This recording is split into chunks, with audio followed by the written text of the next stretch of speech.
नमस्कार class 10th के विद्यार्थियों, आप सब कैसे हैं? करते हैं आप सब अच्छे होंगे। और आज हम लोग इस वीडियो में करने वाले हैं साइंस का कुछ मोस्ट इंपॉर्टेंट सब्जेक्टिव सवाल है, जो कि बहुत ही अच्छा खास करके फिजिक्स का। इसमें सारा जो मेन सवाल है, यहाँ पर जो 5 नंबर के सवाल आते हैं, वे सवाल हम लोग लेकर आए हैं। ठीक है, तो चलिए ज़्यादा बात ना करते हुए सीधे हम लोग सेशन को स्टार्ट करते हैं। जो आपके इंपॉर्टेंट सवाल हैं, जो आप कल आपको छपा हुआ मिलेगा अभी क्वेश्चन। ठीक है, फाइनली आपको देखिए, सबसे पहला आपका ओम का नियम। ठीक है, ओम का नियम जो बहुत मोस्ट अवेटेड क्वेश्चन होता है, यह आपको जरूर एग्जाम में बनता है। क्या बोला गया? और देखिए, ओम का साइन भी ये होता है। और जॉर्ज साइमन ओम, ठीक है, 1827 में जर्मन भौतिक वैज्ञानिक थे, उन्होंने एक नियम दिया था। क्या नियम दिया था? तो देखिए, क्या बोला था उन्होंने कि यदि किसी चालक के ताप में परिवर्तन ना हो, तो उससे प्रवाहित विद्युत धारा उनके सिरों के बीच लगे विभवांतर के समानुपाती होती है। सिंपल सी बात, उन्होंने क्या बोला कि यदि किसी चालक के ताप में अगर टेम्परेचर में एकदम परिवर्तन नहीं करते हैं, तो उससे प्रवाहित जो विद्युत धारा है, आई जो होती है, विद्युत धारा जो प्रवाहित होती है, उसके सिरों के बीच लगे विभवांतर भी के समानुपाती होती है। यानी आप कह सकते हैं कि आई समानुपाती भी, या फिर भी समानुपाती आई, और आई बराबर 1/r या v/r। ठीक है, जहाँ पर भी देखिए, v/i एक फॉर्मूला होता है और r/i होता है। तो जहाँ r क्या होता है, एक नियतांक होता है, और जब नियतांक को हटाएंगे, r को मतलब r एक नियतांक होता है, और वहीं पर v बराबर क्या लग जाता है आपको ir। ठीक है, तो v बराबर ir प्रूव हमको करना है इसमें। ठीक है, यदि किसी चालक तार के ताप में परिवर्तन नहीं होता है, तो उससे प्रवाहित विद्युत धारा उसके सिरों के बीच लगे विभवांतर के क्या होती है, समानुपाती होती है। तो कुल मिला के सबसे पहले हम लोग क्या करेंगे, यहाँ पे सबसे पहले एक परिपथ बनाएंगे। ठीक है, सबसे पहले एक परिपथ बनाएंगे, और परिपथ देखिए आप, परिपथ में देखिए सबसे पहले एक सेल को जोड़ा गया है। ठीक है, सेल को जोड़ा गया है, मतलब बैटरी बोल सकते हैं, बैटरी को जोड़ा गया है। और उसके बाद यहाँ से प्रवाहित हो रही विद्युत धारा, और यहाँ पे एमीटर को लगा दिया गया, फिर प्रवाहित हो रही विद्युत धारा, और यहाँ पर आप देखिए कि प्रतिरोध लगाया गया एक ठो, और भी वोल्ट का विभवांतर लगा दिया गया, और पीक्यू लगाया गया प्रतिरोध। फिर यहाँ से एक पूरा जो है वो करंट जो फ्लो हो रहा है, और यहाँ से एक कुंजी लगा दिया गया है, और आपका विभवांतर के लिए भी लगा दिया, और एमीटर लगा दिया गया विद्युत धारा नापने के लिए। ठीक है, और प्लस और माइनस यहाँ पे एक बैटरी लगा दिया गया है। अब देखिए, सबसे पहले परिपथ बना लेना है आपको ओम के नियम में। और कई बार देखिए, ओम का नियम आपको डायरेक्ट बोलेगा कि ओम का नियम क्या है, तो उस समय आपको ये प्रतिज्ञा लिखनी पड़ेगी। यदि किसी चालक के ताप में परिवर्तन ना हो, तो इसको आपको लिखना पड़ेगा। अदरवाइज अगर लिखा हुआ हो तब तो फिर बहुत आसान है। सबसे पहले आपको परिपथ बना लेना है, विद्युत परिपथ। उसके बाद सत्यापन कैसे करना है, तो सत्यापन हम लोग करेंगे इस तरह से। देखिए, सत्यापन में जो जो इमेज में होगा, जैसे कि सबसे पहले परिपथ में बैटरी, प्रतिरोध और एमीटर को श्रेणी क्रम में। ठीक है, देखिए आप, बैटरी हो गया, उसके बाद एमीटर हो गया, और प्रतिरोध हो गया, सबको श्रेणी क्रम में जोड़ा गया है।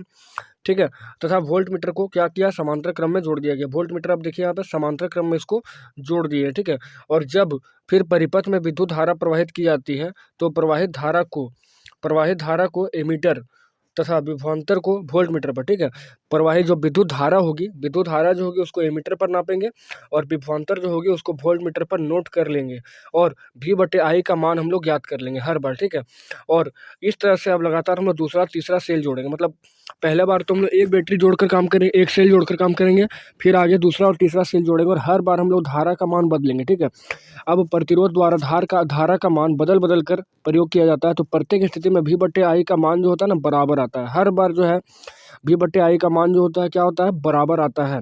और कहा जाता है कि r एक नियतांक होता है। ठीक है, यहाँ तक आप क्लियर कर लिए। उसके बाद आपको एक बनाना पड़ेगा, ये फिगर अक्ष बनाना पड़ेगा। तो उसके बाद एक अक्ष बनाएंगे हम लोग। तो यदि विभवांतर को x अक्ष पर तथा धारा को y अक्ष लेकर एक ग्राफ अगर खींचते हैं, तो प्राप्त ग्राफ एक सरल रेखा में प्राप्त होता है। अतः इससे यह सिद्ध होता है कि विभवांतर विद्युत धारा के समानुपाती होता है। मतलब अगर हम विभवांतर बढ़ाएंगे तो विद्युत धारा भी बढ़ेगा, और अगर विद्युत धारा बढ़ाएंगे तो विभवांतर बढ़ेगा। यही दोनों एक दूसरे के समानुपाती होता है। ठीक है, और क्या बोला गया कि यदि विभवांतर को x अक्ष पर तथा धारा को y अक्ष पर लेकर एक ग्राफ खींचते हैं, तो प्राप्त ग्राफ एक सरल रेखा में होता है। अतः इससे सिद्ध होता है कि विभवांतर विद्युत धारा के समानुपाती होता है, क्योंकि ये पूरा नियत तरीके से बढ़ रहा है।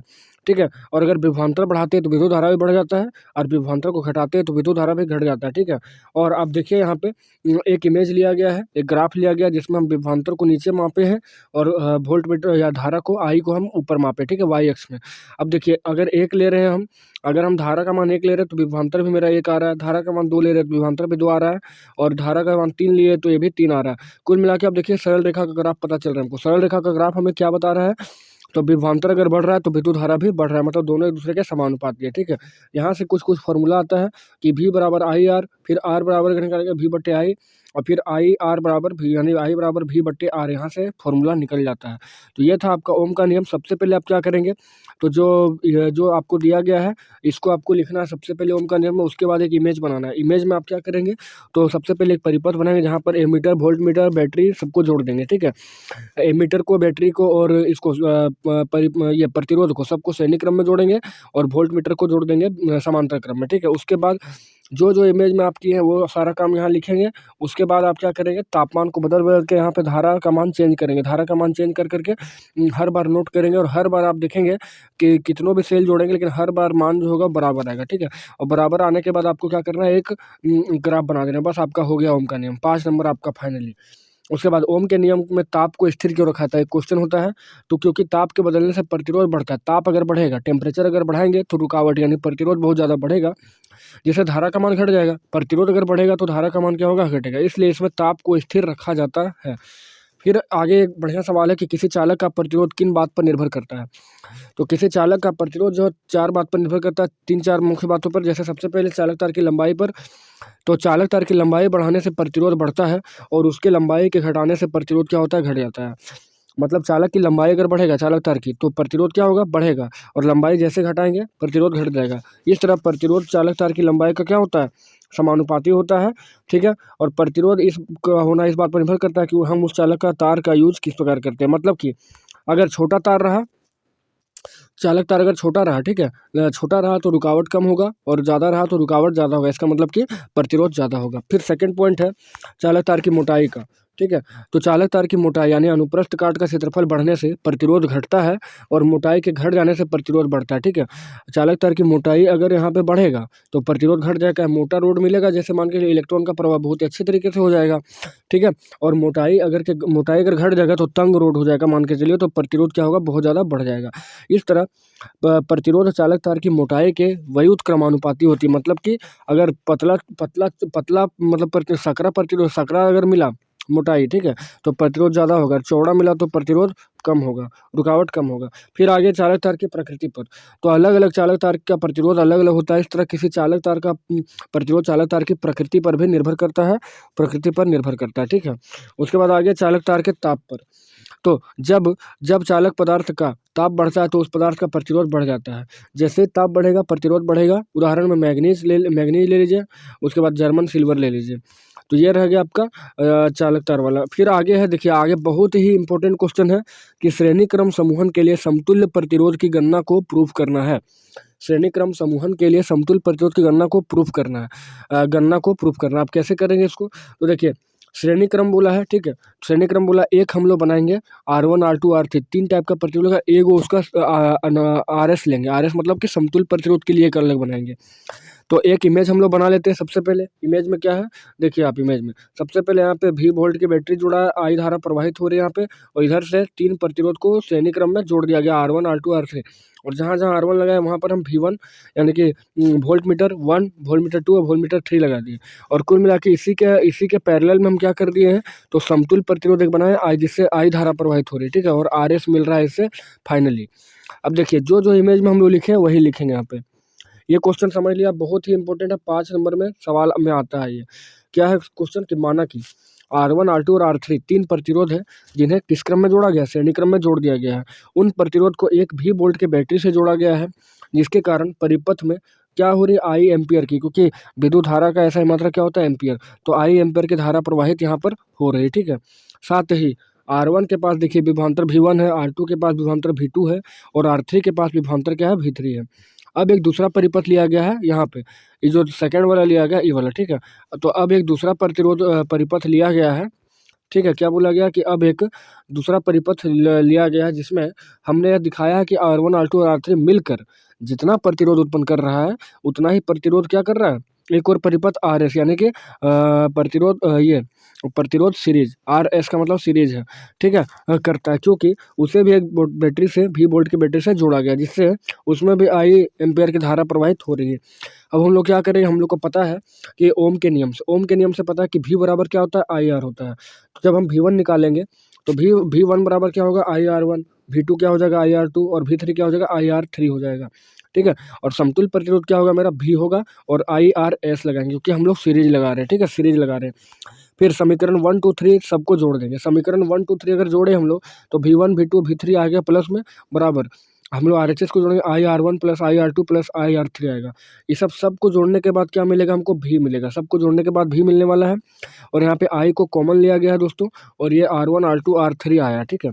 अब क्या करेंगे समीकरण 4 से V का मान रखने पर समीकरण 4 जो है V बराबर IRS है, ठीक है। समीकरण 4 हमको कह रहा है कि V बराबर क्या है IRS है और यहाँ पे देखिए V बराबर हम लोग IRS लगा देंगे और IRS के जगह पर क्या है I को कॉमन जो लिए थे हम लोग ये वाला लगा देंगे IRS के जगह IR1 R2 R3 तो कुल मिला के I और I यहाँ से कैंसिल होगा, RS बनेगा और R1 R2 R3 बनेगा। देखिए अब जो हम लोग प्रूफ करना चाहते हैं समतुल्य प्रतिरोध की गणना श्रेणी क्रम में, तो श्रेणी क्रम में 3 प्रतिरोध आपका जुड़ा हुआ था यहाँ पे और तीनों मिलाकर जितना धारा उत्पन्न करेगा उतना ही कितना उत्पन्न करेगा तो समतुल्य प्रतिरोध होगा। तो ये आपका हो गया प्रूफ, ठीक है। और श्रेणी क्रम का समतुल्य प्रतिरोध जितने भी प्रतिरोध जोड़ेंगे उनमें से बड़ा होता है, ठीक है। और प्रतिरोध का मान अगर बढ़ाना हो तो हम लोग श्रेणी क्रम का उपयोग करते हैं, प्रतिरोध का मान अगर बढ़ाना हो तो इस प्रकार से आप अगर लिखते हैं तो फाइनली आपको पूरा फुल में फुल मार्क्स आपको मिलेगा, ठीक है। अब हम लोग देखते हैं अगला सवाल समांतर क्रम के लिए, समांतर क्रम समूहन के लिए समतुल्य प्रतिरोध की गणना। यहाँ पे देखिए यहाँ पे भी वही काम किया गया है, V वोल्ट की बैटरी जोड़ा गया, I का प्रवाहित कर रहे हैं, लेकिन यहाँ पर हम लोग समांतर क्रम में सिर्फ R1 R2 और R3 को जोड़े, ठीक है। अब देखिए समांतर क्रम क्या होता है, जब एक सिरा को एक साथ और दूसरा सिरा को एक साथ जोड़ते हैं, ठीक है, तो उसको बोला जाता है समांतर क्रम यानी श्रेणी क्रम। देखिए आप पहला जो प्रतिरोध है R1, फिर दूसरा R2, फिर तीसरा है R3 और कुल मिला के विभवांतर जोड़ा गया और R1 की जगह I1 I2 I3 और कुल मिलाकर यहाँ समतुल्य प्रतिरोध के लिए I मिल रहा है, ठीक है। और एक हम लोग और समतुल्य प्रतिरोध के लिए बना रखे हैं एक और परिपथ जिसमें कि V वोल्ट की बैटरी और I धारा प्रवाहित हो रहा है और RP बोला गया क्योंकि पैरेलल है ये, ठीक है। अब हम लोग क्या करेंगे इसका विस्तारित रूप लिखने जा रहे हैं कि कैसे क्या करना है समांतर क्रम के लिए। हम लोग का क्वेश्चन है कि समांतर क्रम समूह के लिए समतुल्य प्रतिरोध की गणना कैसे करना है उसको प्रूफ करना है। देखिए तो लिखेंगे माना R1 R2 R3 तीन प्रतिरोध को समांतर क्रम में जोड़ा गया है, इस बार इन्हें भी एक V वोल्ट की बैटरी से जोड़ा है जिसके वजह से परिपथ में ये I एम्पियर की धारा क्या हो रही है प्रवाहित हो रही है।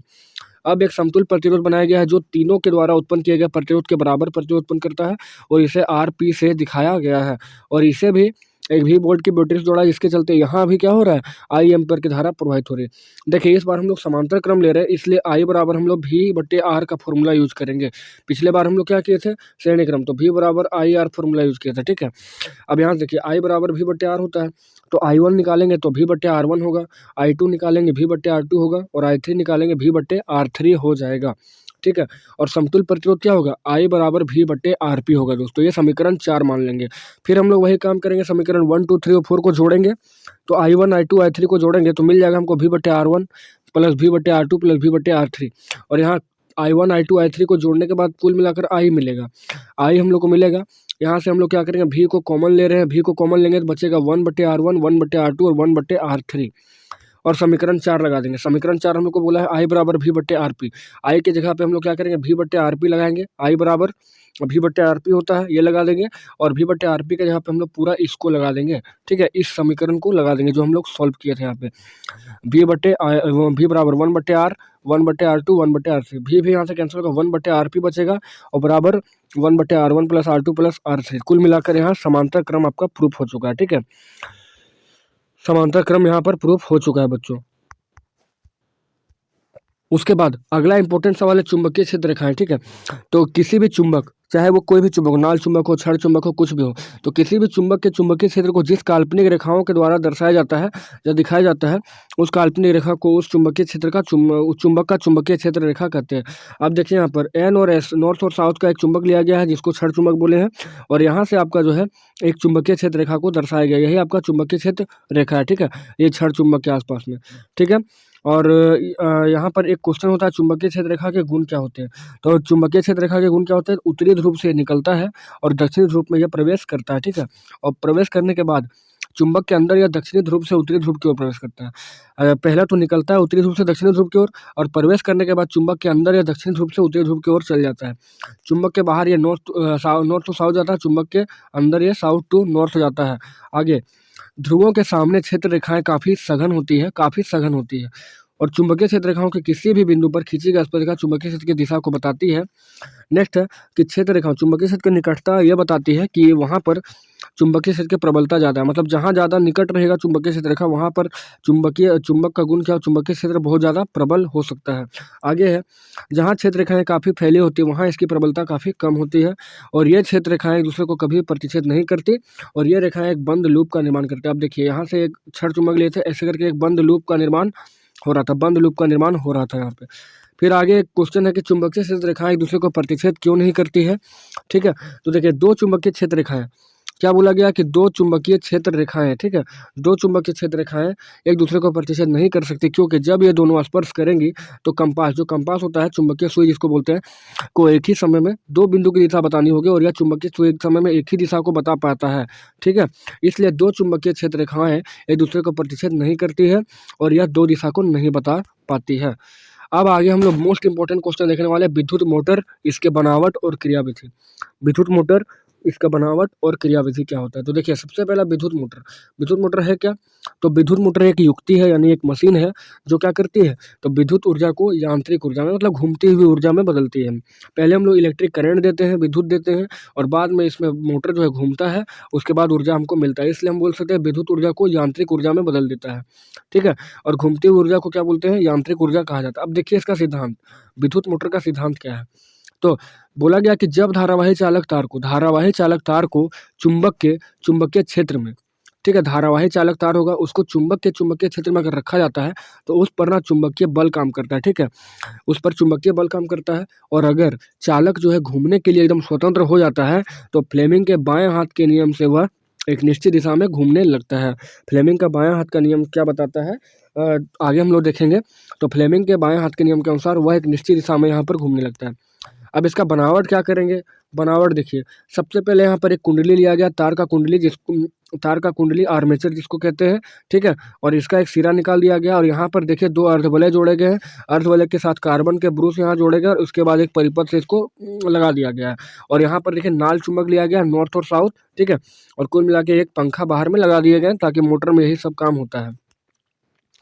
अब देखिए क्या जो बनाए हम लोग, ठीक है, जो इमेज में बनाए वही आपको लिखना होता है। जैसे कि क्या बोला गया, एक शक्तिशाली नाल चुंबक, तो एक शक्तिशाली नाल चुंबक के बीच में एक तांबे की तार से बनी कुंडली को व्यवस्थित किया गया है और कुंडली के दोनों सिरों से एक एक अर्धवलय यहाँ पर जोड़ दिया गया। देखिए आप यहाँ ध्यान से, दोनों कुंडली के दोनों सिरे से एक एक अर्धवलय जुड़ा हुआ है और उन वलियों से कार्बन यानी ग्रेफाइट के ब्रूस जुड़े होते हैं।